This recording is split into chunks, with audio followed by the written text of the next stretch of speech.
มาดูเรื่องราวการเหยียดผิวในเกาหลีใต้ที่แบบโอ้โหแบบแย่มากๆเลยนะคะมาดูคลิปนี้ค่ะได้มีคนแชร์เอาไว้เขาบอกว่านี่คือคนเกาหลีบางคนที่แสดงอาการออกมาว่าเขาเนี่ยเหยียดผิวมากๆโดยเป็นการสัมภาษณ์ชาวฟิลิปปินส์คนหนึ่งค่ะโดยมีคนสัมภาษณ์นะคะสอบถามชายชาวฟิลิปปินส์ค่ะบอกว่าตอนที่คุณไปเกาหลีเนี่ยเคยเจอประสบการณ์ยังไงบ้างคะไม่ว่าจะเป็นด้านบวกหรือว่าด้านลบซึ่งชายคนนี้ก็ได้ตอบนะคะบอกว่าสำหรับฉันเนี่ยสิ่งที่เจอมาเป็นการเลือกปฏิบัติซึ่งแบบเป็นสิ่งที่แบบแย่มากๆเลยสำหรับประสบการณ์ในชีวิตของฉันตอนนั้นเนี่ยฉันกำลังไปเที่ยวที่หมู่บ้านแห่งหนึ่งซึ่งหัวหน้าของเขาว่าอยู่ที่นั่นเขาบอกว่านั่นคือทริปสุดท้ายระหว่างที่เขาไปเที่ยวเกาหลีแล้วเขาก็นั่งอยู่ที่ด้านหลังสุดของรถบัสซึ่งรถบัสคันนั้นค่ะเป็นรถบัสที่มีขนาดค่อนข้างเล็กก็เลยมีคนขึ้นไปบนรถบัสคันนั้นเยอะบางคนก็ยืนบางคนก็นั่งและอยู่ดีๆเขาก็สังเกตว่ามีผู้หญิงคนหนึ่งจ้องมาที่เขาแต่ว่าตอนแรกเขาไม่ได้สนใจค่ะเพราะว่าเขาคิดว่าผู้หญิงคนนี้น่าจะจ้องเด็กผู้ชายคนหนึ่งที่อยู่หน้าเขาอาจจะแบบมองเด็กนักเรียนหรืออะไรสักอย่างเขาก็เลยไม่ได้สนใจแต่ว่าหลังจากนั้นค่ะผ่านไปเพียงไม่กี่นาทีเท่านั้นเขาบอกว่าเขารู้สึกประหลาดใจมากเมื่อมีบางอย่างขว้างมาที่หน้าของเขา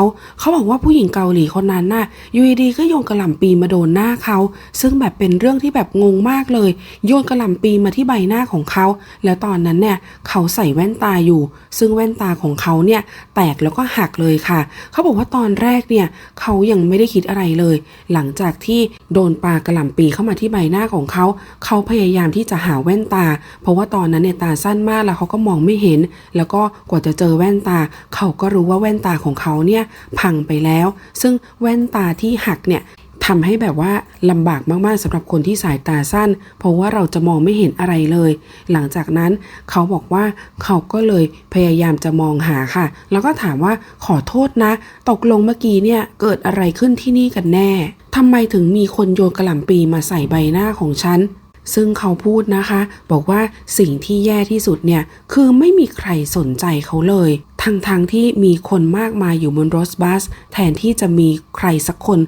แบบเหมือนกับว่ายื่นมือเข้ามาช่วยแต่ก็แบบไม่มีใครสนใจอะไรเลยซึ่งคนสัมภาษณ์ค่ะก็ถามว่าผู้หญิงที่โยนกระหล่ำปลีใส่หน้าเขาเนี่ยเป็นผู้หญิงไหมแล้วก็อายุประมาณเท่าไหร่โดยชายชาวฟิลิปปินส์ก็ได้ตอบนะคะบอกว่าผู้หญิงที่โยนของใส่หน้าเขาเนี่ยเป็นผู้หญิงเกาหลีอายุประมาณ50ปลายๆแล้วคนสัมภาษณ์ก็ถามค่ะว่าได้ถามเธอไหมว่าเหตุผลอะไรถึงมาโยนกระหล่ำปลีใส่หน้าซึ่งจริงๆเนี่ยผู้หญิงที่โยนกระหล่ำปลีใส่หน้าเขาเนี่ยพูดภาษาเกาหลีอย่างเดียวนะคะชายชาวฟิลิปปินส์คนนี้เขาก็เลยไม่เข้าใจ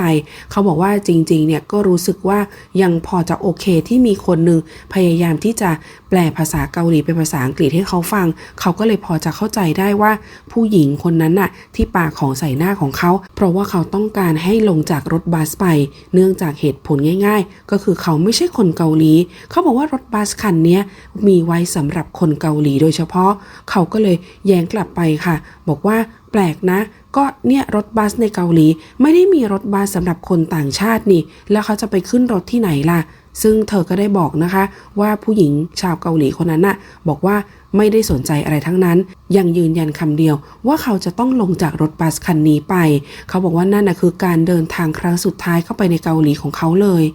ซึ่งณตอนนั้นเนี่ยเขาบอกว่าเขาก็พูดภาษาเกาหลีไม่ได้แล้วก็ถ้าเกิดจะไปขึ้นรถอย่างอื่นที่ไม่ใช่รถบัสให้เขาขึ้นรถแท็กซี่ก็ไม่รู้ว่าแบบต้องเรียกแท็กซี่ยังไงตรงไหนแล้วก็ไม่รู้ว่าจะไปหาแท็กซี่ขึ้นที่ไหนด้วยคือความลำบากตอนนั้นก็คือการที่เราพูดภาษาเกาหลีไม่ได้แค่นั้นเองซึ่งยังไงสุดท้ายผู้หญิงชาวเกาหลีอายุ50กว่าคนนั้นก็ยังยืนยันว่าต้องการจะให้ผู้ชายคนนี้ลงจากรถบัสไป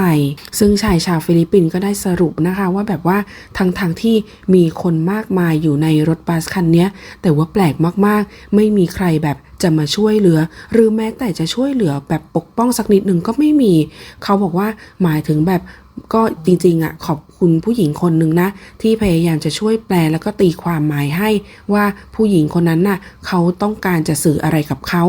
ซึ่งเขายังบอกอีกค่ะว่าหญิงชาวเกาหลีสูงวัยคนนั้นน่ะทำท่ากรีดร้องโวยวายด้วยนะและสุดท้ายก่อนที่เขาจะลงจากรถเนี่ยผู้หญิงเกาหลีก็พูดว่าคนต่างชาติทุกคนเนี่ยเป็นคนไม่ดีเขาบอกว่าเขาจำคำนี้ได้แม่นยำเลยซึ่งเธอพูดเป็นภาษาเกาหลีแล้วเขาก็เลยแบบไปถามคนอื่นว่าคำนี้หมายความว่าอะไรเขาบอกว่าแบบคือแปลว่าคนต่างชาติทุกคนในเกาหลีเนี่ยเป็นคนที่ไม่ดีโดยคนสัมภาษณ์นะคะก็ได้สอบถามชายชาวฟิลิปปินส์คนนี้ว่าคุณคิดว่าการเลือกปฏิบัติแบบนี้เป็นเรื่องที่ปกติหรือเปล่าเป็นเรื่องที่แบบเกิดขึ้นกับคนอื่นๆไหมซึ่งชายชาวฟิลิปปินส์คนนี้เขาก็บอกค่ะบอกว่าจริงๆเนี่ยเขาเคยได้รับรู้เรื่องราวเกี่ยวกับการเหยียดเชื้อชาติของคนเกาหลีมาบ้างพอสมควรแต่ก็ไม่เคยเห็นว่าพฤติกรรมเนี่ยมีความรุนแรงขนาดไหนจนกระทั่งมีจุดหนึ่งที่เขาต้องมาเจอด้วยตัวเองถึงกับแบบโดนปาของใส่หน้าเขาบอกว่าเคยมีเพื่อนของเขาเล่าให้ฟังว่าส่วนใหญ่เนี่ยจะมีคนเกาหลีชอบแบบพูดจาหยาบคายใส่เวลาขึ้นรถประจำทางโดยเฉพาะรถบัสเขาบอกว่าก่อนหน้านี้เนี่ยเขาเคยมีประสบการณ์ว่าคนเกาหลีเนี่ยไม่อยากจะนั่งข้างเขาบอกว่าประมาณย้อนกลับไปปี 2019 เขาก็บอกว่าไม่เข้าใจเหมือนกันว่าทำไมคนเกาหลีบางคน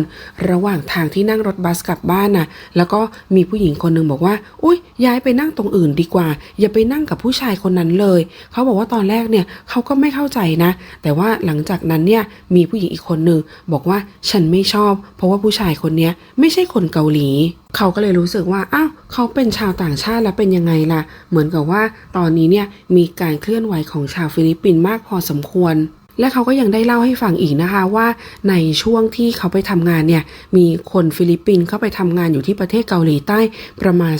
46,000 คนซึ่งส่วนใหญ่เนี่ยคนฟิลิปปินส์ที่เข้าไปทำงานในเกาหลีก็จะทำงานเหมือนกับว่าเป็นคนงานหรือว่าเป็นการทำงานที่ใช้ทักษะเฉพาะด้านซึ่งคนฟิลิปปินส์ส่วนใหญ่ค่ะก็นิยมแต่งงานกับผู้ชายเกาหลีซึ่งแบบมีประมาณครึ่งหนึ่งได้เลยซึ่งมีหลายคนเข้ามาร่วมแสดงความคิดเห็นนะคะคนแรกใช้ชื่อว่าอาเมเรสเขาบอกว่าฉันเข้าใจเลยตอนที่คุณพูดว่าฉันรู้สึกว่าแบบร้องไห้อยู่ในอกอะถ้าเกิดเหตุการณ์แบบนี้เกิดขึ้นกับฉันแล้วก็โอ้โหฉันคงพูดอะไรไม่ออกเลยแหละอีกคอมเมนต์หนึ่งค่ะใช้ชื่อว่าเยชีบอกว่าส่วนใหญ่คนเกาหลีเนี่ยจะชอบทำแบบนี้แหละแล้วก็ฉันรู้สึกว่าตอนที่ฉันไปเที่ยวเกาหลีเนี่ยมีคนเกาหลีชอบจ้องมองฉันแปลกๆฉันไม่คิดเลยนะว่าคนเกาหลีจะมีกิริยาแย่ๆแบบนี้แล้วก็มีต่างชาติหลายๆคนนะคะเข้ามาคอมเมนต์บอกว่าหลังจากดูเรื่องราวนี้แล้วรู้สึกว่าแบบเศร้ามากๆเลยไม่อยากจะเชื่อว่าคนเกาหลีจะมีพฤติกรรมแบบนี้อีกคอมเมนต์หนึ่งค่ะเป็นต่างชาติใช้ชื่อว่าจอห์นเขาบอกว่าเขาทำงานเป็นพนักงานในเกาหลี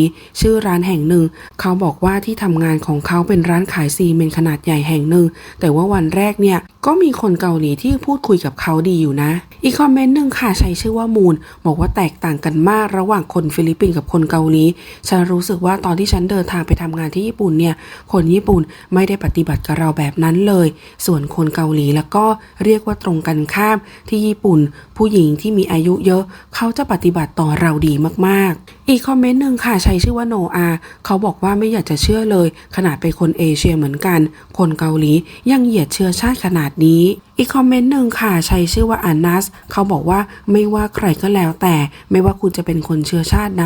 คุณไม่มีสิทธิ์ที่จะเข้าไปยุ่งกับชีวิตส่วนตัวและไม่มีสิทธิ์ที่จะขว้างปาสิ่งของใส่หน้าคนอื่นแบบนั้น